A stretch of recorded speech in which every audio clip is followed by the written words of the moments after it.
ಮಾತು ಎನ್ನುವುದು ಮುಗಿದಿರಬಹುದು, ಪ್ರೀತಿ ಎನ್ನುವುದು ಸಿಗದೇ ಇರಬಹುದು, ಸ್ನೇಹ ಎನ್ನುವುದು ಕೈ ಕೊಟ್ಟಿರಬಹುದು, ಸಂಬಂಧಿಕರು ಕಡೆಗಣಿಸಿರಬಹುದು. ಆದರೆ ನೆನಪಿನಲ್ಲಿ ಇಟ್ಟುಕೊಳ್ಳಿ, ಯಾರಿಲ್ಲದಿದ್ದರೂ ಕೂಡ ನಮ್ಮ ಜೀವನ ಎನ್ನುವುದು ಸಾಗಿಯೇ ಸಾಗುತ್ತದೆ. ಯಾವಾಗಲೂ ಒಂದು ವಿಷಯವನ್ನ ನೆನಪಿನಲ್ಲಿ ಇಟ್ಟುಕೊಳ್ಳಬೇಕು. ದೇವರನ್ನ ಹೊರತುಪಡಿಸಿ ನಿಮ್ಮ ಕಣ್ಣೀರು, ನೋವು ಮತ್ತು ದುಃಖವನ್ನ ಯಾರೊಂದಿಗೂ ಕೂಡ ಅರ್ಥ ಮಾಡಿಕೊಳ್ಳಲು ಸಾಧ್ಯವೇ ಇಲ್ಲ. ಹಾಗಾಗಿ ನಿಮಗೆ ಕಷ್ಟಗಳು ಎದುರಾದಾಗ ದೇವರ ಬಳಿಯಲ್ಲಿ ಹೇಳಿಕೊಳ್ಳಿ. ಮನದಲ್ಲಿ ಆಸೆಗಳು ಕಡಿಮೆ ಆದಷ್ಟು ಜೀವನದಲ್ಲಿ ನೆಮ್ಮದಿ ಎನ್ನುವುದು ತಾನಾಗಿಯೇ ನಿಮ್ಮನ್ನು ಹುಡುಕಿಕೊಂಡು ಬರುತ್ತದೆ. ಆಸೆ ಪಡುವುದನ್ನು ಮೊದಲು ಕಡಿಮೆ ಮಾಡಬೇಕು. ನಮ್ಮ ಯೋಗ್ಯತೆ ಎನ್ನುವುದು ಎಷ್ಟಿರುತ್ತದೆಯೋ ಅಷ್ಟು ಪ್ರಮಾಣದಲ್ಲಿ ಮಾತ್ರ ಆಸೆಯನ್ನ ಪಡಬೇಕು. ಒಳ್ಳೆಯವರಾಗಿ ನಟಿಸಿ ಜನರನ್ನ ನಂಬಿಸಬಹುದು ಅಷ್ಟೇ. ಮೇಲೆ ಕೂತು ನೋಡುತ್ತಿರುವಂತಹ ದೇವರನ್ನ ನಂಬಿಸಲು ಸಾಧ್ಯವೇ ಇಲ್ಲ. ಹಣದಿಂದ ಎಲ್ಲಿ ಬೇಕಾದರೂ ಕೂಡ ಸ್ಥಳವನ್ನ ಖರೀದಿ ಮಾಡಬಹುದು, ಆದರೆ ಮತ್ತೊಬ್ಬರ ಹೃದಯದಲ್ಲಿ ಕೊಂಚ ಜಾಗ ಕೂಡ ಖರೀದಿಸಲು ಸಾಧ್ಯವೇ ಇಲ್ಲ. ಅದು ಕೇವಲ ಒಳ್ಳೆಯ ಗುಣ ಮತ್ತು ಪ್ರೀತಿಯಿಂದ ಮಾತ್ರ ಸಾಧ್ಯವಾಗುವುದು. ನಾವು ಸಂಪಾದಿಸಿದ್ದು ಯಾವುದು ನಮ್ಮದಲ್ಲ, ಆದರೆ ಒಳ್ಳೆಯ ಗುಣ, ನಡತೆ, ದಾನ, ಧರ್ಮ, ನಾವು ಮಾಡಿದ ಪುಣ್ಯ, ಇಷ್ಟವಾದವರ ಹೃದಯದಲ್ಲಿ ಪ್ರೀತಿ, ಇವುಗಳೇ ನಾವು ಸಂಪಾದಿಸುವ ಕೋಟಿ ಕೋಟಿ ಆಸ್ತಿ. ಹಾಗಾಗಿ ಯಾವಾಗಲೂ ಕೂಡ ಹಣದ ಬಗ್ಗೆ, ಹಣಕ್ಕೆ ಮಹತ್ವವನ್ನು ಕೊಡಬಾರದು, ಮನುಷ್ಯನ ಗುಣಕ್ಕೆ ಮಹತ್ವವನ್ನು ಕೊಡಬೇಕು. ಅತಿಯಾಗಿ ಇರುವಂತಹ ಬುದ್ಧಿವಂತಿಕೆಯಿಂದ ಮೋಸ ಮಾಡಿದವರು ಸಮಯ ಬಂದಾಗ ಅತಿಯಾದ ದಡ್ಡತನದಿಂದಲೇ ಮೋಸ ಹೋಗುವುದನ್ನು ಕೂಡ ನಾವು ನೋಡಬಹುದು. ಹಾಗಾಗಿ ಅತಿಯಾದ ಬುದ್ಧಿವಂತಿಕೆಯನ್ನ ತೋರಿಸುವುದು ಕೊಂಚ ಜೋಪಾನವೇ. ಈ ಜನರು ನೀವು ಮಾಡಿರುವ 1000 ಒಳ್ಳೆಯ ಕೆಲಸಗಳನ್ನು ನೆನಪಿನಲ್ಲಿ ಇಟ್ಟುಕೊಳ್ಳುತ್ತಾರೆಯೋ ಇಲ್ಲವೋ, ಆದರೆ ನೀವು ಮಾಡುವಂತಹ ಒಂದೇ ಒಂದು ತಪ್ಪನ್ನು ಮಾತ್ರ ಹೆಚ್ಚು ನೆನಪಿನಲ್ಲಿ ಇಟ್ಟುಕೊಳ್ಳುತ್ತಾರೆ. ಹಾಗಾಗಿ ನಾವು ಯಾವಾಗಲೂ ಕೂಡ ತಪ್ಪು ಮಾಡುವುದರ ಬಗ್ಗೆ ಯೋಚನೆಯನ್ನು ಮಾಡಲು ಹೋಗಬಾರದು. ಹಾಗೆಯೇ ತಪ್ಪು ನಡೆದಾಗ 1000 ಜನರು 1000 ರೀತಿಯಲ್ಲಿ ಮಾತನಾಡುತ್ತಾರೆ. ಆದರೆ ನೀವು ಉದ್ದೇಶಪೂರ್ವಕವಾಗಿ ಮಾಡಿರುವಂತಹ ತಪ್ಪುಗಳಿಗೆ ಮಾತ್ರ ತಲೆಬಾಗಬೇಕು. ವಿಶ್ವಾಸದಲ್ಲಿ ವಿಷ ಎನ್ನುವುದು ಇರುತ್ತದೆ, ಎಚ್ಚರಿಕೆಯಿಂದ ಇರಬೇಕು. ಅತಿಯಾದ ವಿಶ್ವಾಸವನ್ನ ಯಾರ ಮೇಲೆಯೂ ಕೂಡ ಇಡಲು ಹೋಗಬಾರದು. ಮನಸ್ಸು ಎಲ್ಲರಿಗೂ ಕೂಡ ಇರುತ್ತದೆ, ಆದರೆ ಅರ್ಥ ಮಾಡಿಕೊಳ್ಳುವಂತಹ ಮನಸ್ಸು ಕೆಲವರಿಗೆ ಮಾತ್ರ ಇರುತ್ತದೆ. ಅಂಥವರು ನಿಮ್ಮ ಜೀವನದಲ್ಲಿ ಸಿಕ್ಕರೆ ಎಂದಿಗೂ ಯಾವುದೇ ಕಾರಣಕ್ಕೂ ಕೂಡ ಅಂತಹ ವ್ಯಕ್ತಿಯನ್ನ ಕಳೆದುಕೊಳ್ಳಬೇಡಿ. ಬಡತನ ಇದ್ದರೆ ಏನಾಯಿತು, ಬದುಕೋಕೆ ನೀ ಖುಷಿಯಾಗಿ ಇದ್ದರೆ ಅಷ್ಟೇ ಸಾಕು ಅಲ್ಲವೇ? ಬಡತನ ಎನ್ನುವುದು ಎಂದಿಗೂ ಕೂಡ ಬದುಕುವುದಕ್ಕೆ ಅಡ್ಡಿ ಆಗುವುದೇ ಇಲ್ಲ. ಈ ಮುಖ, ಈ ಸೌಂದರ್ಯ, ಈ ದೇಹ ಎಲ್ಲವೂ ಕೂಡ ನಾವು ದೇವರ ಬಳಿಯಲ್ಲಿ ಸಾಲದ ರೂಪದಲ್ಲಿ ಪಡೆದಿರುತ್ತೇವೆ. ಸಮಯ ಬಂದಾಗ ಇವುಗಳ ಮಾಲೀಕನಿಗೆ ನಾವು ಹಿಂತಿರುಗಿಸಲೇಬೇಕು. ಯಾವುದು ಕೂಡ ನಮ್ಮ ಬಳಿಯಲ್ಲಿ ಇರುವುದು ಶಾಶ್ವತವಲ್ಲ. ನಾವು ಬಂದಿರುವುದೇ ಶಾಶ್ವತವಲ್ಲ. ಹೋಗುವುದು ಕೂಡ ನಮಗೆ ತಿಳಿದಿರುವುದಿಲ್ಲ. ಜೀವನದಲ್ಲಿ ಕಾಯುವುದನ್ನು ಕಲಿಯಬೇಕು. ಇಲ್ಲಿ ಎಲ್ಲವೂ ನಡೆಯುವುದು ಸಮಯಕ್ಕೆ ಸರಿಯಾಗಿ ಹೊರತು ನಮ್ಮ ಅವಸರಕ್ಕೆ ತಕ್ಕಂತೆ ಅಲ್ಲವೇ ಅಲ್ಲ. ಆಯಾ ಸಮಯದಲ್ಲಿ ಏನೆಲ್ಲ ನಡೆಯಬೇಕೋ ಅದು ಖಂಡಿತವಾಗಿಯೂ ಕೂಡ ನಡೆಯುತ್ತದೆ. ಒಳ್ಳೆಯ ಸಮಯ ಬರುವಾಗ ಕೆಟ್ಟ ದಿನಗಳ ಕಾವು ಹೆಚ್ಚಾಗಿಯೇ ಕಾಣಿಸುತ್ತದೆ. ವಿಪರೀತ ಪರೀಕ್ಷೆಗಳು ಉದ್ಭವಿಸುತ್ತವೆ. ಕೊನೆಗೆ ನಿರೀಕ್ಷೆಗೂ ಮೀರಿರುವಂತಹ ಸುಖವು ತಂದುಕೊಡುತ್ತದೆ. ಹಾಗಾಗಿ ಜೀವನದಲ್ಲಿ ಈಗ ಕೆಟ್ಟ ಸಮಯ ಇರಬಹುದು, ಆದಷ್ಟು ಅದನ್ನೆಲ್ಲವನ್ನು ಕೂಡ ಮೆಟ್ಟಿ ನಿಲ್ಲುವುದನ್ನು ಕಲಿತುಕೊಳ್ಳಿ. ಆಗ ನಿಮ್ಮ ಜೀವನದಲ್ಲಿಯೂ ಕೂಡ ಒಳ್ಳೆಯ ಸಮಯ ಬಂದೇ ಬರುತ್ತದೆ. ಸಿಹಿ ನೀರನ್ನು ತುಂಬಿಕೊಂಡಿರುವ ಬಾವಿ ಮೌನವಾಗಿಯೇ ಇರುತ್ತದೆ. ಅದೇ ಉಪ್ಪು ನೀರಿನಿಂದ ಇರುವಂತಹ ಸಮುದ್ರವು ಆರ್ಭಟಿಸುತ್ತದೆ. ಅದೇ ರೀತಿಯಾಗಿ ಅಜ್ಞಾನಿಗಳು ಗರ್ಜಿಸುತ್ತಾ ಇರುತ್ತಾರೆ. ಜ್ಞಾನಿಯು ಮೌನವಾಗಿಯೇ ಇರುತ್ತಾನೆ. ಯಾವಾಗಲೂ ಕೂಡ ನೀವು ಮೌನವಾಗಿ ಇರುವಂತಹ ಜ್ಞಾನಿಯಾಗುವುದನ್ನು ಕಲಿತುಕೊಳ್ಳಿ. ಜೀವನದಲ್ಲಿ ಅದೆಂತಹದ್ದೇ ಕಠಿಣವಾಗಿರುವಂತಹ ಪ್ರಸಂಗಗಳು ಉದ್ಭವ ಆದರೂ ಕೂಡ ನಿಮ್ಮ ಮೌನದಿಂದಲೇ ನೀವು ಅದನ್ನು ಬಗೆಹರಿಸಿಕೊಳ್ಳಬೇಕು. ಏನೇ ಆಗಿದೆ ಅಂದರೆ ಅದಕ್ಕೆ ಏನೋ ಒಂದು ಕಾರಣ ಇದ್ದೇ ಇರುತ್ತದೆ. ಆಗುವುದೆಲ್ಲ ಒಳ್ಳೆಯದಕ್ಕೆ ಎಂದು ಪರಿಭಾವಿಸಬೇಕು. ಏಕೆಂದರೆ ನಮ್ಮನ್ನು ಸೃಷ್ಟಿ ಮಾಡಿರುವಂತಹ ಶ್ರೀಕೃಷ್ಣ ಪರಮಾತ್ಮನು ಜೀವನದಲ್ಲಿ ಯಾವ ಹಂತದಲ್ಲಿ ಏನನ್ನ ಕೊಡಬೇಕು ಎನ್ನುವುದು ಆತನಿಗೆ ತುಂಬ ಚೆನ್ನಾಗಿಯೇ ತಿಳಿದಿರುತ್ತದೆ. ಏನು ತಿಳಿದವರನ್ನ ಪರಿವರ್ತಿಸುವುದು ಸುಲಭ, ಆದರೆ ಎಲ್ಲವೂ ತಿಳಿದು ಗೊತ್ತಿಲ್ಲದಂತೆ ಸೂಕು ಹಾಕುವುದನ್ನು ತಿದ್ದುವಷ್ಟು ಕಷ್ಟ. ಅನುಮಾನ ಎನ್ನುವುದು ತಪ್ಪಾಗಬಹುದು, ಆದರೆ ಅನುಭವ ಎನ್ನುವುದು ಯಾವುದೇ ಕಾರಣಕ್ಕೂ ಕೂಡ ತಪ್ಪಾಗಲು ಸಾಧ್ಯವೇ ಇಲ್ಲ. ಏಕೆಂದರೆ ಅನುಮಾನ ಎನ್ನುವುದು ಮನಸ್ಸಿನ ಕಲ್ಪನೆ, ಅನುಭವ ಎನ್ನುವುದು ಜೀವನದ ಸತ್ಯ ಘಟನೆಯಾಗಿರುತ್ತದೆ. ಮನೆ ಮೇಲೆ ಕಸ ಬರುತ್ತದೆ, ಬದುಕು ಎಂದ ಮೇಲೆ ಕಷ್ಟಗಳು ಬಂದೇ ಬರುತ್ತವೆ. ಕಸವಾದರೆ ಗುಡಿಸಬೇಕು, ಕಷ್ಟವಾದರೆ ಜಯಿಸಬೇಕು. ಎಲ್ಲವೂ ಕೂಡ ನಮ್ಮ ಕೈಯಲ್ಲಿಯೇ ಇದೆ. ಸ್ವಲ್ಪ ತಾಳ್ಮೆಯನ್ನು ತೆಗೆದುಕೊಂಡು ಯೋಚಿಸಿ ನೋಡಬೇಕು. ಅದಕ್ಕೆ ಒಂದು ಪರಿಹಾರ ಎನ್ನುವುದು ಸಿಕ್ಕೇ ಸಿಗುತ್ತದೆ. ಓ ಮನುಜ, ನೀನು ಕಟ್ಟಿರುವಂತಹ ಮನೆಯಲ್ಲಿ ನಿನಗೆ ಜಾಗವಿಲ್ಲ. ಅಂಥದ್ದರಲ್ಲಿ ಜನರ ಜೀವನ ಮರಣ ಎಂಬ ಈ 3 ದಿನದ ಸಂತೆಯಲ್ಲಿ ಸ್ವಾರ್ಥ, ಅಹಂಕಾರ, ದೊಡ್ಡಸ್ತಿಕೆ ತೋರುವುದರಲ್ಲಿ ಯಾವ ಅರ್ಥವೂ ಕೂಡ ಇರುವುದಿಲ್ಲ. ನೀನು ಕಟ್ಟಿರುವಂತಹ ಮನೆಯಲ್ಲಿಯೇ ನಿನಗೆ ಸತ್ತ ಮೇಲೆ ಜಾಗ ಇರುವುದಿಲ್ಲ. ನಿನ್ನನ್ನು ಹೊರಗೆ ಇಡುವರು. ಜೊತೆಗೆ ನಿನ್ನನ್ನು ಸುಟ್ಟು ಹಾಕಿದ ಮೇಲೆ ನಿನ್ನ ಮನೆಯವರೇ ಸ್ನಾನವನ್ನು ಮಾಡಿಕೊಂಡು ಒಳಗೆ ಹೋಗುವರು. ನಿಮ್ಮನ್ನು ನೀವು ಸ್ವೀಕರಿಸಿಕೊಳ್ಳಿ. ಹೋಗದೇ ಇರುವ ವಿಷಯಕ್ಕೆ ಚಿಂತೆ ಮಾಡಿ ನಿಮ್ಮ ಆರೋಗ್ಯವನ್ನು ಯಾವುದೇ ಕಾರಣಕ್ಕೂ ಕೂಡ ಹಾಳು ಮಾಡಿಕೊಳ್ಳಬೇಡಿ. ಮನಸ್ಸಿನಲ್ಲಿ ಕೊಳಕು ತುಂಬಿಕೊಂಡು ಚಿನ್ನದಂತೆ ಹೊಳೆಯುವ ಬದಲು ಒಳಗಡೆ ಜೇನಿನಂತೆ ಸಿಹಿಯನ್ನು ತುಂಬಿಕೊಂಡು ಹೊರಗಡೆ ಮಣ್ಣಿನ ಮಡಕೆಯಂತೆ ಇದ್ದರೂ ಕೂಡ ಪರವಾಗಿಲ್ಲ. ಹೊಳೆಯುವುದು ಮುಖ್ಯವಲ್ಲ, ಒಳ್ಳೆಯ ಮನಸ್ಸು ಎನ್ನುವುದು ಇರುವುದು ಮುಖ್ಯ ಎನ್ನುವುದನ್ನು ನೀವು ಮರೆಯಬಾರದು. ಯಾವ ರೀತಿಯಾಗಿ ನಾವು ಒಳ್ಳೆಯ ಯೋಚನೆಗಳನ್ನು ಜೀವನದಲ್ಲಿ ಅಳವಡಿಸಿಕೊಂಡು ಜೀವನವನ್ನು ಮಾಡುತ್ತೇವೆಯೋ ಅದೇ ರೀತಿಯಾಗಿ ನಮ್ಮ ಜೀವನದಲ್ಲಿಯೂ ಕೂಡ ಸದಾಕಾಲ ಸಕ್ರಿಯವಾಗಿಯೇ ಜರುಗುವುದು. ಸದಾಕಾಲ ಸಕಾರಾತ್ಮಕವಾಗಿರುವಂತಹ ಘಟನೆಗಳೇ ನಮ್ಮ ಜೀವನದಲ್ಲಿ ನಡೆಯಲು ಸಾಧ್ಯವಾಗುವುದು. ಜೀವನದಲ್ಲಿ ಸಮಸ್ಯೆಗಳು ಬಂದಾಗ ನಾವು ಯಾರ ಬಳಿಯಲ್ಲಿ ಸಲಹೆಗಳನ್ನು ಕೇಳುತ್ತೇವೆ ಎನ್ನುವುದು ತುಂಬಾ ಮುಖ್ಯ. ಏಕೆಂದರೆ ದುರ್ಯೋಧನನು ಶಕುನಿಯ ಹತ್ತಿರ ಸಲಹೆಗಳನ್ನು ಕೇಳುತ್ತಿದ್ದ, ಆದರೆ ಅರ್ಜುನನು ಶ್ರೀಕೃಷ್ಣನ ಹತ್ತಿರ ಸಲಹೆಗಳನ್ನು ಕೇಳುತ್ತಿದ್ದ. ಹಾಗಾಗಿ ಕಷ್ಟಗಳು ಎದುರಾದಾಗ ಯಾರ ಬಳಿಯಲ್ಲಿ ಸಮಸ್ಯೆಗೆ ಪರಿಹಾರವನ್ನು ಕೇಳಬೇಕು ಎನ್ನುವುದು ನಿಮಗೆ ಬಿಟ್ಟಿದ್ದು.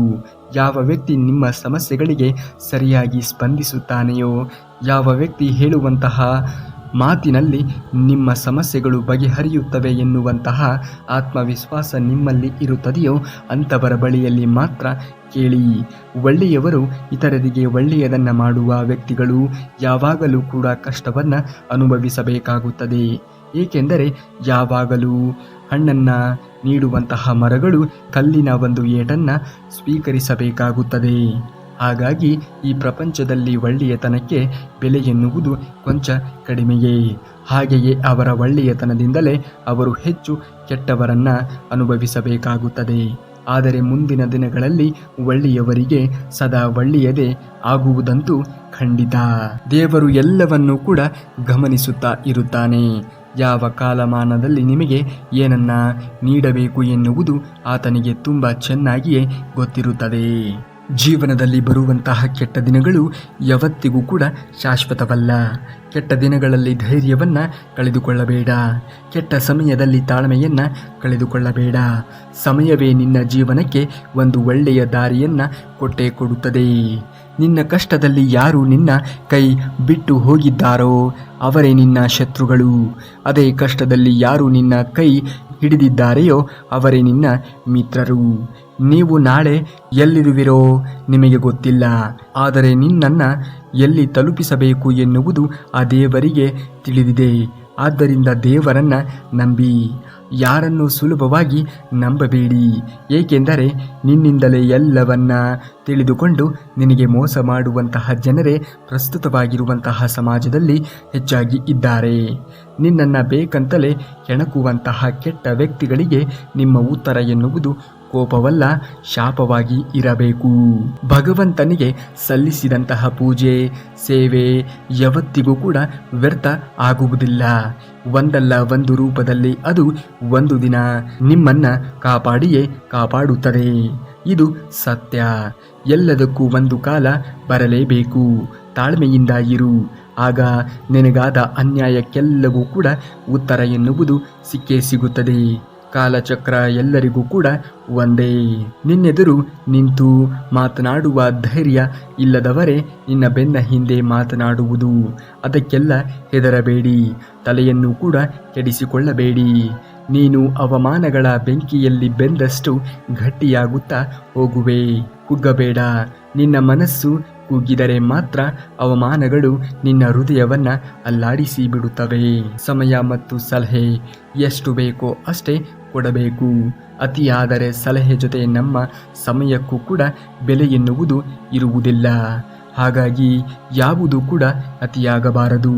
ಅತಿಯಾದರೆ ಅಮೃತವೂ ಕೂಡ ವಿಷವಾಗುತ್ತದೆ. ಯಾರ ವಿಷಯದಲ್ಲಿಯೂ ಕೂಡ ಯಾವ ವಿಷಯದಲ್ಲಿಯೂ ಕೂಡ ಅತಿಯಾದ ಆತ್ಮವಿಶ್ವಾಸ, ನಂಬಿಕೆ, ಪ್ರೀತಿ ಒಳ್ಳೆಯದಲ್ಲ. ಏಕೆಂದರೆ ಯಾರು ಯಾವಾಗ ಹೇಗೆ ಬದಲಾಗುತ್ತಾರೆ ಎಂದು ಹೇಳಲು ಸಾಧ್ಯವಿಲ್ಲ ನೋಡಿ. ಕಷ್ಟದ ದಿನಗಳಲ್ಲಿ ತಾಳ್ಮೆಯನ್ನ ಕಳೆದುಕೊಳ್ಳಬೇಡ. ಎಲ್ಲವೂ ಒಂದು ಕಾರಣಕ್ಕಾಗಿಯೇ ಸಂಭವಿಸುತ್ತದೆ. ಜೊತೆಗೆ ಪರಿಹಾರವೂ ಕೂಡ ಸಿಕ್ಕೇ ಸಿಗುತ್ತದೆ. ಆತಂಕ ಪಡುವಂತಹ ಅಗತ್ಯವೇ ಇರುವುದಿಲ್ಲ. ಎಲ್ಲಿ ನಮಗೆ ಗೌರವ ಕಡಿಮೆಯಾಗುತ್ತಾ ಹೋಗುತ್ತದೆಯೋ ಅಲ್ಲಿಂದ ನಾವೇ ದೂರ ಸರಿದು ಬಿಡಬೇಕು. ಅದು ಒಬ್ಬರ ಮನೆಯಾದರೂ ಸರಿ, ಒಬ್ಬರ ಮನಸ್ಸಾದರೂ ಕೂಡ ಸರಿ. ದೇವರನ್ನ ನಂಬಿ ಜೀವನವನ್ನು ಮಾಡಿ, ಮನುಷ್ಯನನ್ನು ನಂಬಿ ಅಲ್ಲ. ಏಕೆಂದರೆ ಮನುಷ್ಯನಿಗೆ ನಿಯತ್ತಿಲ್ಲ. ಎಲ್ಲರೂ ಕೂಡ ಸ್ವಾರ್ಥಿಗಳೇ. ಆದರೆ ದೇವರನ್ನ ನಂಬಿದರೆ ಕಷ್ಟ ಕಾಲದಲ್ಲಿ ನಮ್ಮನ್ನ ಯಾವತ್ತಿಗೂ ಕೂಡ ಕೈ ಬಿಡುವುದಿಲ್ಲ. ಇಲ್ಲಿ ನಾವು ಯಾರಿಗೆ ಒಳ್ಳೆಯದನ್ನು ಬಯಸುತ್ತೇವೆಯೋ ಅವರೇ ನಮ್ಮನ್ನ ಕೆಟ್ಟವರನ್ನಾಗಿ ನೋಡುತ್ತಾರೆ. ವಿಪರ್ಯಾಸವಾದರೂ ಕೂಡ ಇದು ಸತ್ಯವೂ ಕೂಡ. ನೊಂದವರಿಗೆ ಕಷ್ಟದ ಧೈರ್ಯದ ಮಾತುಗಳು. ದುಃಖದಲ್ಲಿ ಇದ್ದಾಗ ದೇವರ ಮೇಲೆ ನಂಬಿಕೆಯನ್ನು ಕಳೆದುಕೊಳ್ಳಬೇಡ.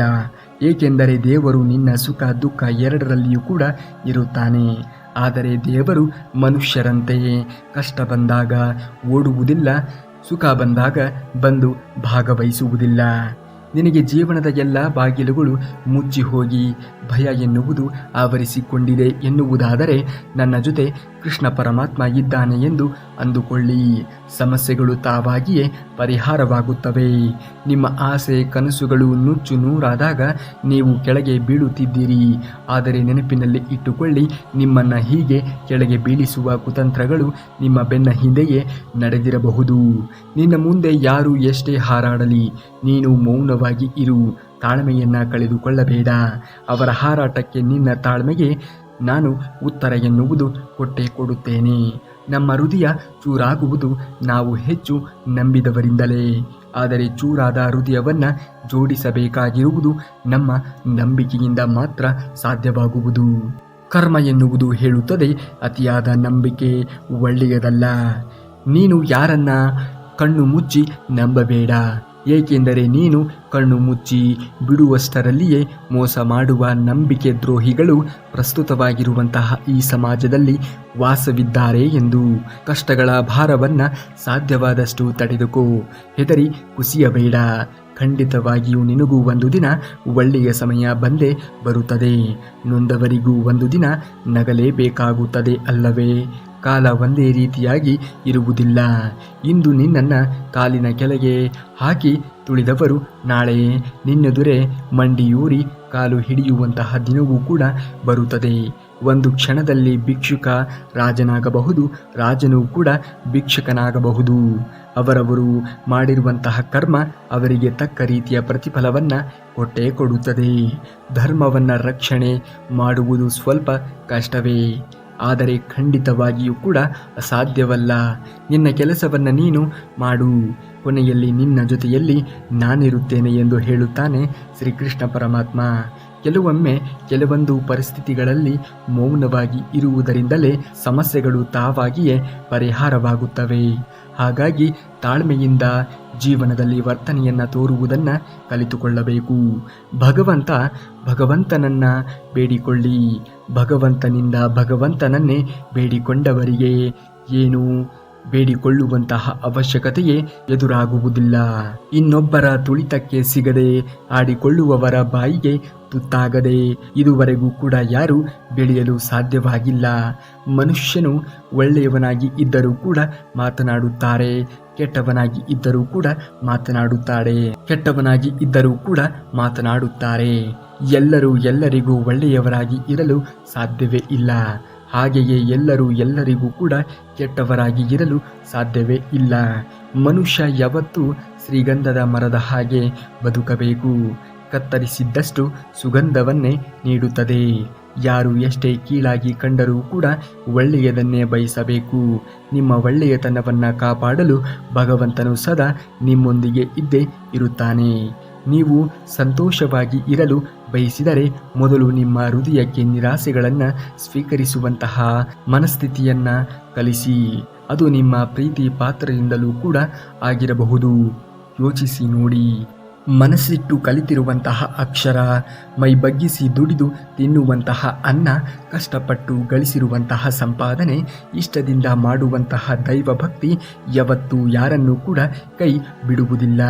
ನೀವು ಅನಗತ್ಯವಾಗಿ ಚಿಂತಿಸುತ್ತಿದ್ದೀರಿ. ಯಾರಿಗಾಗಿಯೂ ಕೂಡ ಏಕೆ ಹೆದರುತ್ತಿದ್ದೀರಿ? ಯಾರು ನಿಮ್ಮನ್ನು ಕೊಲ್ಲಲು ಸಾಧ್ಯ? ಅಂತಿಮವಾಗಿ ಆತ್ಮ ಎನ್ನುವುದು ಹುಟ್ಟುತ್ತದೆ ಅಥವಾ ಸಾಯುತ್ತದೆ. ಅಷ್ಟೇ ಅಲ್ಲವೇ? ಸ್ವಯಂ ವಿನಾಶ ಮತ್ತು ನರಕಕ್ಕೆ 3 ದಾರಿಗಳಿವೆ. ಅದುವೇ ಕಾಮ, ಕೋಪ ಮತ್ತು ದುರಾಸೆ. ನಿನ್ನ ಜೀವನದ ನಿರ್ಧಾರಗಳು ನಿನ್ನ ಕೈಯಲ್ಲಿಯೇ ಇರಲಿ. ಬೇರೆಯವರ ಕೈಗೆ ಕೊಡಬೇಡ. ನಿನ್ನ ಜೀವನವೇ ಹಾಳಾಗಬಹುದು. ಆಗುವುದೆಲ್ಲ ಒಳ್ಳೆಯದಕ್ಕೆ ಎಂಬ ನಂಬಿಕೆ ಇಡು. ಮುಂದಿನದ್ದು ಆ ಭಗವಂತ ಶ್ರೀಕೃಷ್ಣ ಪರಮಾತ್ಮನು ನೋಡಿಕೊಳ್ಳುತ್ತಾನೆ. ಕಾಲಚಕ್ರ ತಿರುಗಿದಂತೆ ಎಲ್ಲವೂ ಕೂಡ ಬದಲಾಗುತ್ತಾ ಸಾಗುತ್ತದೆ ಎನ್ನುವುದನ್ನು ಮರೆಯಬೇಡ. ನಿಮ್ಮೆಲ್ಲರಿಗೂ ಕೂಡ ಶ್ರೀಕೃಷ್ಣ ಪರಮಾತ್ಮನು ಒಳ್ಳೆಯದನ್ನು ಮಾಡಲಿ ಎಂದು ಹರಿಸುತ್ತಾ, ನೀವೇನಾದರೂ ಶ್ರೀಕೃಷ್ಣ ಪರಮಾತ್ಮನ ಭಕ್ತರಾಗಿದ್ದರೆ ಈ ಕೂಡಲೇ ಈ ವಿಡಿಯೋಗೆ ಒಂದೇ ಒಂದು ಲೈಕನ್ನು ಮಾಡಿ. ಮುಂದಿನ ವಿಡಿಯೋದಲ್ಲಿ ಸಿಗುವವರೆಗೂ ಧನ್ಯವಾದ. ಕರುನಾಡಿಗೆ.